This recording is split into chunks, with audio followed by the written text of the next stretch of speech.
Hello guys, आज चाहिँ म एकदम दुखी पनि लास्टै स्याड छु कि मेरो यो धेरै मेहनतपछि मेरो च्यानल चाहिँ मोनिटाइजको प्रक्रियामा थियो। तर यो धेरै भिडियोहरू चाहिँ कपिराइट भएको कारण मेरो च्यानल चाहिँ मोनिटाइज भइरहेको छैन।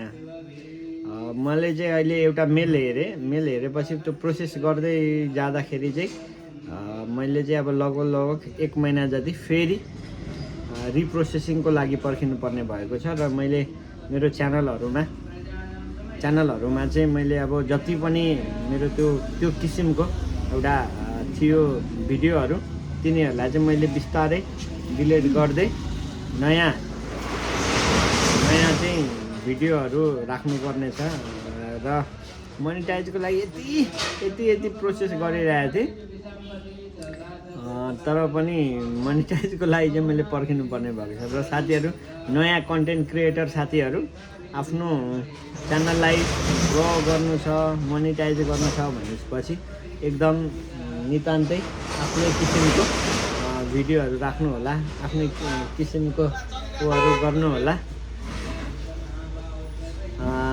म यही भन्न चाहन्छु कि नयाँ कन्टेन्ट क्रिएटर साथीहरूलाई कपिराइट लागेको भिडियोहरू चाहिँ तत्कालै डिलिट गरेर नयाँ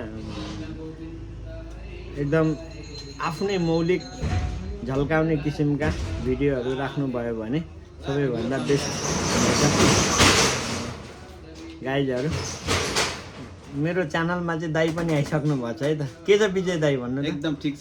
सन्ध्याकालीन एकदम हल्का जाडो, न्यानो गाईघाटमा लगभग जाडो पनि अन्त्य भइसक्ने जाडो अवस्था त खासै छैन। यो त देखाउनलाई पनि लाग्यो जस्तो लाग्यो।